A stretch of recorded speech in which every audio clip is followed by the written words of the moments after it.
દર્શક મિત્રો નમસ્કાર, ભાટી ટીવીમાં આપનું સ્વાગત છે।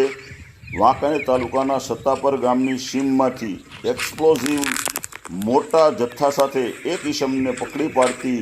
એસઓજી ટીમ મોરબી, જે આપ જોઈ શકો છો, જે જે ખાણની અંદરમાં જે ફોડવાના આવતા જે બધા જે એક્સપ્લોઝિવ જે છે એ આજે પકડી પાડેલ છે અને કિંમત રૂપિયા 1,05,450નો મુદ્દામાલ સાથે એક આરોપી રમેશભાઈ ગોરધનભાઈ ખોજેરજી ને પકડી પાડેલ છે। અને આપ જોઈ શકો છો એક્સપ્લોઝિવના જે બધા જે કાર્ટૂનો બધા જે છે એ તમે જોઈ શકો છો,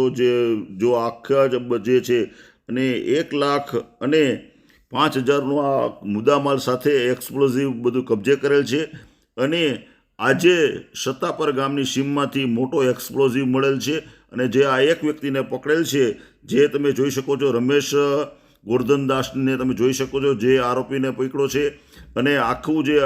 એક્સપ્લોઝિવની મોટો જથ્થો જે છે, જો આપ જોઈ શકો છો, જો આ એક્સપ્લોઝિવ કરે જે છે આખી આ ખાણ જેવું આખું બતાવ્યું છે, તમે જોઈ શકો છો। અને કેવડો મોટો જથ્થો જે છે એ પણ તમને આ દ્રશ્યની અંદરમાં હું આપને બતાવી રહ્યો છું કે અલગ અલગ જગ્યાએ જો કેટલો મોટો જથ્થો જે છે અને કેવડી ઓલી છે, હું આપને આખો વાઇડ એંગલથી હું આપને બતાવી રહ્યો છું કે તમને ખ્યાલ આવે કે આટલો મોટો જથ્થો આજે પોલીસે પકડ્યો છે। અને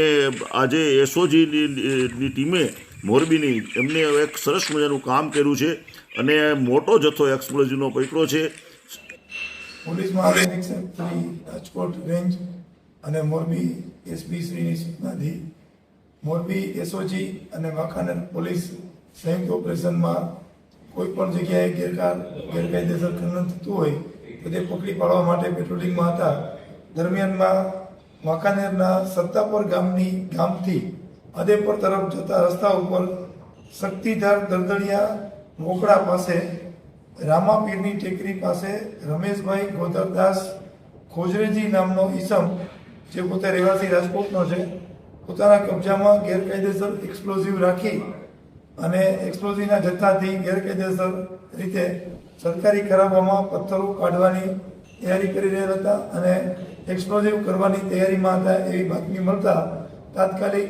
વાંકાનેર પોલીસ તથા મોરબી એસઓજીએ ત્યાં રેડ કરતા ત્યાં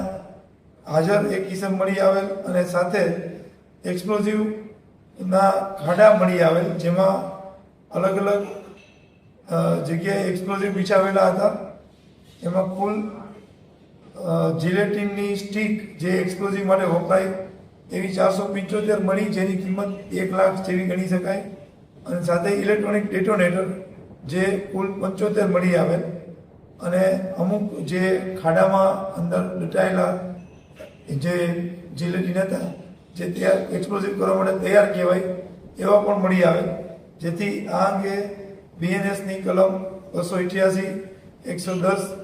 તથા એક્સપ્લોઝિવ એક્ટ મુજબ આમાં ગુનો દાખલ કરવામાં આવેલ છે અને લોકોની જાનની જોખમ થાય તે રીતે આ કાર્યવાહી કરી રહેલ હોય ત્યાં હાજર મળી આવેલ ઈસમ રમેશ ગોરધનદાસ ખોજરેજીને અટક કરવામાં આવેલ છે।